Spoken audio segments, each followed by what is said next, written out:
ರಾಷ್ಟ್ರೀಯ ಮಟ್ಟದಲ್ಲಿ ನಮ್ಮ ಆಳ್ವಾಸ್ ಸಂಸ್ಥೆ ಭಾಳ ದೊಡ್ಡ ಈ ಸಲ ಸಾಧನೆ ಮಾಡಿ ಬಂದಿದೆ. ಮಂಗಳೂರು ಯೂನಿವರ್ಸಿಟಿ ಈ ಸಲ ಎಂಟನೇ ಬಾರಿಗೆ ಮಂಗಳೂರು ಯೂನಿವರ್ಸಿಟಿ ಸಮಗ್ರ ಚಾಂಪಿಯನ್ಶಿಪ್ ಪಡೆದಿದ್ದು 8ನೇ ಬಾರಿ ನಮ್ಮದು ಆಗೋದು. ಇದು ಕಂಟಿನ್ಯೂಸ್ ಆಗಿ 8ನೇ ಬಾರಿ. ಮಂಗಳೂರು ವಿವಿನಿ ಪ್ರದರ್ಶಿಸಿದಂಥ ಪುರುಷರ ಮತ್ತು ಮಹಿಳೆಯರ 81 ಕ್ರೀಡಾಪಟುಗಳ ತಂಡದಲ್ಲಿ 73 ವಿದ್ಯಾರ್ಥಿಗಳು ಆಳ್ವಾಸ್ ಸಂಸ್ಥೆಯವರು. 2 ವಿಭಾಗದಲ್ಲಿ ಒಟ್ಟು 5 ಚಿನ್ನ, 5 ಬೆಳ್ಳಿ, 7 ಕಂಚಿನ ಪದಕದೊಟ್ಟಿಗೆ ಒಟ್ಟು 17 ಪದಕಗಳ ಬೇಟೆ.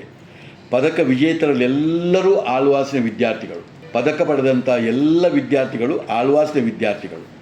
ಆಳ್ವಾಸ್ ವಿದ್ಯಾರ್ಥಿಗಳಿಂದ ಈ ಸಲ 2 ನೂತನ ಕೂಟ ದಾಖಲೆ, 1 ಕೂಟ ದಾಖಲೆಯನ್ನು ಉತ್ತಮಪಡಿಸಿಕೊಂಡಂಥ ಹಿರಿಮೆ ಈ ವರ್ಷ ಆಗಿದೆ. ಆಳ್ವಾಸ್ನ ಮಂಜು ಯಾದವ್ ಮಹಿಳಾ ವಿಭಾಗದ ಬೆಸ್ಟ್ ಅಥ್ಲೆಟಿಕ್ ಗೌರವಕ್ಕೆ ಭಾಜನರಾಗಿದ್ದಾರೆ. ಈ ಮೀಟ್ನ ಬೆಸ್ಟ್ ಅಥ್ಲೆಟಿಕ್ ರಾಷ್ಟ್ರೀಯ ಮಟ್ಟದ ಅಥ್ಲೆಟಿಕ್ ಕ್ರೀಡಾಕೂಟದಲ್ಲಿ ಮಂಗಳೂರು ವಿವಿಯ ಹೆಸರಿನಲ್ಲಿ 6 ನೂತನ ಕೂಟ ದಾಖಲಿದೆ. ಇದು ಎಲ್ಲವೂ ಆಳ್ವಾಸ್ ಹೆಸರಲ್ಲಿದೆ.